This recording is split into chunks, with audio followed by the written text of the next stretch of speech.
Hey everyone, welcome to my channel guys. आज मैं आपके साथ शेयर करने वाली हूँ Yoonmin fan fiction my heartless mafia husband, जो कि वन शॉट था। बट स्टोरी थोड़ी लॉन्ग होने की वजह से मैं इसे वन शॉट में नहीं दे पाई। आई होप ये आपको पसंद आ रही होगी। आज मैं आपके साथ हार्टलेस माफिया हस्बैंड का पार्ट 3 शेयर करने वाली हूँ। तो चलिए स्टार्ट करते हैं। जिमिन कहता है, तुम कौन हो? मैंने तुम्हें पहचाना नहीं। और तुमने मुझे गिफ्ट क्यों भेजा है जब मैं तुम्हें जानता ही नहीं? वो दूसरा पर्सन कहता है, तुम मुझे जानो या ना जानो, पर इस पूरी वेडिंग में सबसे अच्छा और महंगा गिफ्ट मैंने तुम्हें भेजा है। तुम एक बार उस इन्वेलप को चेक तो करो जाकर। तुम्हारी बातों से मुझे ऐसा लग रहा है कि तुमने उसे खोलकर देखा भी नहीं है। जिमिन कहता है, मुझे उसे चेक करने की कोई ज़रूरत नहीं है। मुझे किसी अननोन पर्सन से कोई भी गिफ्ट नहीं चाहिए। तुम उस इन्वेलप को खोलकर नहीं देखना चाहते हो तो कोई बात नहीं, लेकिन अगर तुमने उसे खोलकर नहीं देखा तो तुम बहुत ज़्यादा पछताने वाले हो। तुम्हें उसे खोलकर देखने पर ही पता चलेगा कि तुम्हारे हस्बैंड के बारे में उसमें कुछ बहुत इम्पोर्टेंट है। तो उसे एक बार चेक कर लेना, ओके? और ये कह के वो कॉल को कट कर देता है।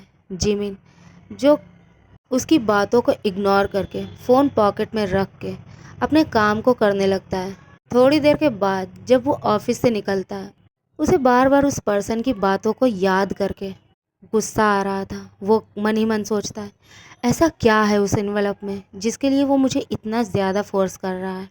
मेरा हस्बैंड योंगी, और मेरे हस्बैंड के बारे में उसमें ऐसा क्या है जो वो मुझे बताना चाहता है? आई थिंक ये कोई प्रैंक है और मैं किसी के प्रैंक में नहीं आ सकता। जिमिन जब अपने मेंशन पहुंचता है, वो सर्वेंट से कहता है, योंगी कहाँ पर है? सर्वेंट उसे आंसर करता है, जी वो तो अपने रूम में है। और वो सर्वेंट की पूरी बात सुने बिना ही जिमिन अपने रूम की तरफ जाने लगता है। अपने रूम का डोर ओपन करने से पहले वो सोचता है, एक बार अगर उस इन्वेलप को खोलकर देख लिया जाए तो। फिर वो इस ख्याल को झटक देता है और डोर ओपन करके देखता है। डोर ओपन करके योंगी को देखने लगता है। योंगी जो रूम में नहीं था। योंगी वॉशरूम में शावर ले रहा था। जिमिन योंगी को आवाज़ देता है, योंगी, जो शावर ले रहा था। योंगी कहता है, मैं बस आया, मैं शावर ले रहा हूँ, मैं बस अभी आता हूँ। जिमिन मन ही मन सोचता है, जब तक वो शावर ले रहा है क्यों ना मैं उस एनवलप को चेक करके उसमें देख लूँ कि उसमें ऐसा क्या है जो योंगी के बारे में है। और ये सोचकर वो उठकर स्टडी रूम की तरफ चला जाता है। योंगी शावर लेकर जिमिन अपने लिए जिमिन की एक शर्ट को निकाल लेता है और उसे वियर कर लेता है। वो खुद को आज रात के लिए रेडी कर रहा था। वो देखता है जिमिन, जो अभी भी रूम में नहीं आया है। योंगी अब मन ही मन सोचता है, अभी तो वो यहाँ था, अब कहाँ चला गया? उसने मुझे आवाज़ भी दी और अब वो फिर से कहाँ गायब हो गया है? अगर आज फिर से वो गायब हुआ ना तो मैं उसे पनिशमेंट दूंगा और फुल 1 मंथ तक मैं उसे अपने पास तक नहीं आने दूंगा। वो समझता क्या है खुद को? कल भी वो इतना लेट आया और आज भी वो आकर फिर से चला गया। फुल 2 आवर्स हो चुके थे पर जिमिन अभी तक रूम में नहीं आया था। योंगी अब योंगी अब वेट करते हुए थक गया था। वो बेड पर लेट जाता है। योंगी आइज़ क्लोज करके लेटा हुआ था। तभी वो डोर ओपन होने के साउंड को सुनता है।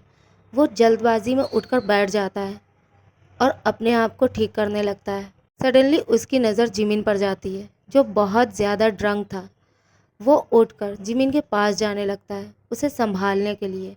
जिमिन इतना ज़्यादा ड्रंक था कि वो ठीक से चल भी नहीं पा रहा था। योंगी उसे पकड़कर बेड के पास लेकर आता है। योंगी कहता है, तुम ऐसा कैसे कर सकते हो? तुम ड्रंक होकर वापस आए हो।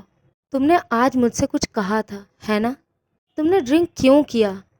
जिमिन योंगी को इस तरह से अपनी शर्ट में देखकर पहले तो उसकी तरफ सिर्फ देखने लगता है, फिर उसे कुछ याद आता है। वो योंगी को दूर धक्का देने लगता है। योंगी जो खुद को नहीं संभाल पाता और काउच पर जाकर गिर जाता है। जिमिन जो लड़खड़ाते हुए उठकर योंगी के पास जाता है और उसे एक स्लैप करते हुए कहता है, ये तुमने क्या पहन रखा है? You slut! तुम मुझे भी सेड्यूस करना चाहते हो, हाँ? जैसे तुम बाकी सबको करते हो, उसी तरह से तुम मुझे भी सेड्यूस करना चाहते हो। बट मैं तुम्हारे इस ब्यूटीफुल बॉडी को देखकर तुम्हारे प्यार में नहीं पड़ने वाला। तुम मुझे अपनी बॉडी शो कराना चाहते हो, हाँ? जिमिन ये कहकर योंगी की शर्ट को फाड़ देता है और उसका हाथ पकड़कर उसे फोर्सफुली बेड पर लेकर आता है। योंगी की आईज से आंसू ड्रॉप हो रहे थे। वो कहता है, जिमिन ये तुम क्या कर रहे हो? तुम मुझे फोर्स करना चाहते हो, हाँ? मैं तुम्हें सेड्यूस नहीं करना चाहता था। एक्चुअली ये सब मैंने तुम्हारे लिए किया। तुमने मुझे कहा था ना आज रात खुद को रेडी रखने के लिए, तो मैं तुम्हारे लिए खुद को रेडी कर रहा था। पर तुम मुझसे इस तरह से बात क्यों कर रहे हो? तुम मुझसे इस तरह से बात नहीं कर सकते। मैं तुम्हारा हस्बैंड हूँ, तुम्हारा सर्वेंट नहीं। जिमिन उसे एक और स्लैप करता है और उससे कहता है, तुम्हारी हिम्मत कैसे हुई मुझसे इस तरह से बात करने की, यू स्लट। और ये कह के वो उसके ऊपर आ जाता है और फोर्सफुली उसके लिप्स पर अपने लिप्स को रख कर उसे किस करने लगता है। जिमिन उसे फोर्सफुली किस कर रहा था और अपने हाथ को उसकी फुल बॉडी में यहाँ वहाँ और अपने हाथ को उसकी बॉडी में यहाँ वहाँ फिरा रहा था। योंगी जो जिमिन को खुद से दूर करने के लिए स्ट्रगल कर रहा था। योंगी कहता है, जिमिन प्लीज़ लीव मी। तुम मेरे साथ ऐसा नहीं कर सकते। तुम मुझे फोर्स नहीं कर सकते। मैंने क्या किया है? तुम मुझसे इस तरह से बात क्यों कर रहे हो? जिमिन बहुत ज़्यादा ड्रंक था और बहुत ज़्यादा ड्रंक होने की वजह से वो सेंसलेस हो जाता है। जिमिन योंगी के ऊपर ही सेंसलेस हो चुका था। योंगी अब जिमिन को अपने ऊपर से दूसरी तरफ धकेलते हुए बेड पर उठकर बैठ जाता है और जिमिन की तरफ देखने लगता है। वो रोने लगता है। उसे रोते हुए सुबह जिमिन और उसके बीच जो कुछ भी हुआ वो सब कुछ याद आने लगता है। उस दिन के बाद से जिमिन ने कभी भी योंगी से अच्छे से बात नहीं की। हमेशा उसे टॉर्चर करता, उसे पनिश करता और उसे इस तरह से हर्ट करता कि योंगी का एक बार तो दिल करता कि वो मर जाए। बट फिर वो सोचता कि नहीं, जिमिन एवरी डे उसे टॉर्चर करता, उसे पनिश करता और उसे हर्ट करता था। इसी तरह से दिन बीत रहे थे। शादी के 5 मंथ हो चुके थे और जिमिन का बिहेवियर योंगी के लिए बिल्कुल भी चेंज नहीं हुआ था।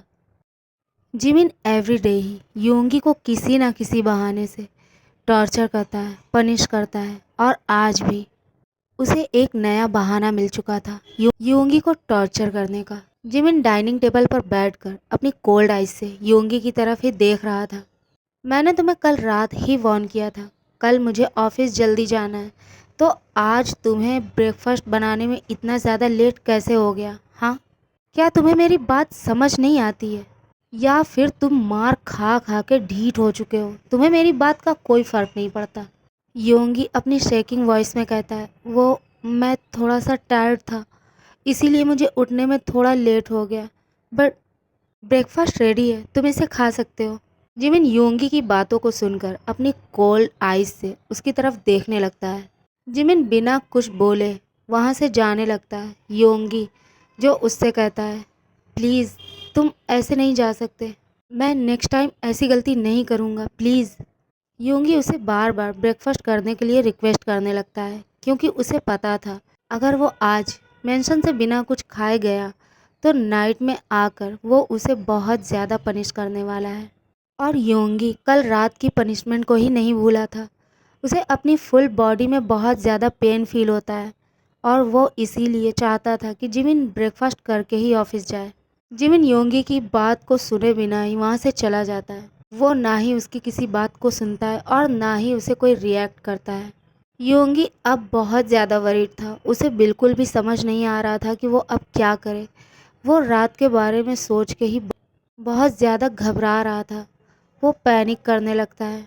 योंगी बिना कुछ खाए पेन किलर लेकर अपने रूम में जाकर बेड पर लेट जाता है और सीलिंग की तरफ देखने लगता है। रात के 10 बज चुके थे। योंगी जो अभी जिमिन का वेट कर रहा है, उसने उसकी पसंद का खाना बनाया है। उसने आज सब कुछ जिमिन की पसंद का मेक किया है। योंगी मन ही मन सोचता है मे बी इससे उसका गुस्सा थोड़ा सा शांत हो सकता है। बट जिमिन अभी तक मेंशन वापस नहीं आया था। योंगी बार बार टाइम को चेक करने लगता है। वो लिविंग रूम के काउच पर बैठकर उसका वेट कर रहा था। रात के 12 बज चुके थे। जिमिन अभी भी मेंशन वापस नहीं आया। योंगी को उसकी बहुत ज़्यादा चिंता होने लगती है। वो उसे कॉल करने लगता है। योंगी जो डरते हुए अपने कांपते हुए हाथों से जिमिन को कॉल करने लगता है, बट जिमिन उसकी कॉल का कोई आंसर नहीं करता।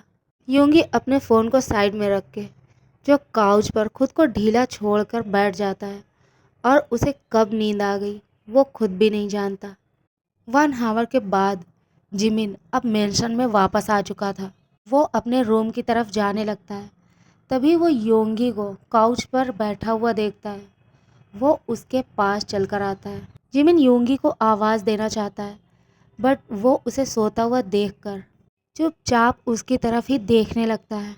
अब जिमिन स्लोली उसके पास आकर काउच पर बैठ जाता है और अपना एक हाथ उसके चीक्स पर रख के उसे प्यार से सहलाने लगता है। जिमिन स्लोली अपने थंब से योंगी के लिप्स को टच करता है, जिससे योंगी नींद में ही स्लोली मूव करता है। बट जिमिन अपने हाथ को पीछे नहीं करता। वो स्लोली उसकी तरफ झुकने लगता है और झुककर उसके लिप्स पर अपने लिप्स को रख देता है और उसके लिप्स को लिक करने लगता है और शक करने लगता है। वो उसे डीपली किस करने लगता है, जिससे योंगी की आइज़ ओपन हो जाती है। वो सडनली अपनी आइज़ ओपन करके देखता है जिमिन जो उसके ऊपर था और उसे डीपली किस कर रहा था। योंगी जो खुद को पीछे करने की ट्राई करता है, बट जिमिन उसे नहीं छोड़ता। वो उसके वेस्ट पर अपने दोनों हाथों को लपेटकर उसे और भी ज़्यादा अपने पास खींचने लगता है। योंगी खुद को जिमिन से फ्री कराने के लिए स्ट्रगल करने लगता है, बट जिमिन आज उसे नहीं छोड़ना चाहता था और वो ऐसा ही करता है। जिमिन योंगी को किस करते हुए ही अपने हाथ को योंगी के शर्ट के अंदर स्लाइड करने लगता है।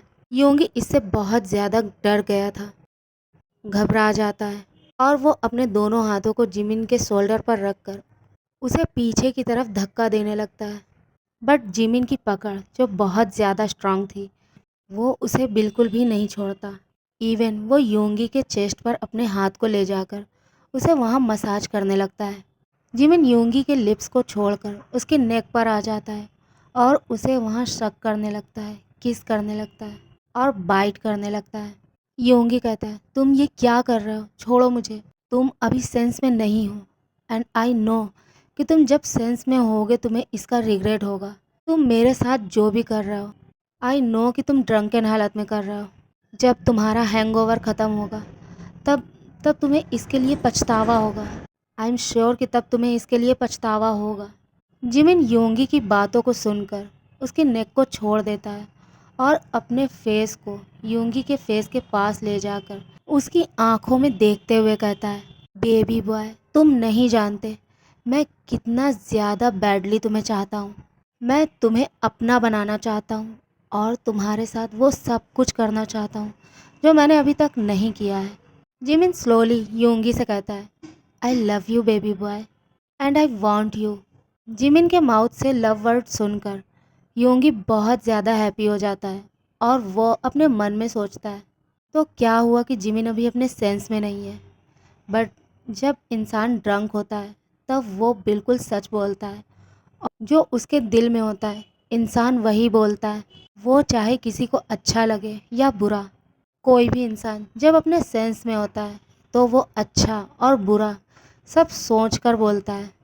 पर ड्रंकन हालत में कोई भी झूठ नहीं बोल सकता और आज का सबसे बड़ा सच यही है कि वो मुझसे प्यार करता है और मैं उसे खुद से दूर नहीं रख सकता। वो मुझे चाहता है। जिमिन योंगी की आंखों में देखते हुए बिना उससे अपनी नज़रें हटाए उसकी शर्ट के बटन को अनबटन करने लगता है। ओके गाइस, आज के लिए बस इतना ही। अगर आपको मेरी स्टोरी पसंद आती है तो प्लीज़ इसे लाइक करें, शेयर करें और कमेंट करके मुझे ज़रूर बताएं कि आपको मेरी स्टोरी कैसी लगी। और हाँ, मेरे चैनल को सब्सक्राइब करना ना भूलें। Please subscribe my channel and support me. Thanks for watching my video. Love you, take care and bye bye.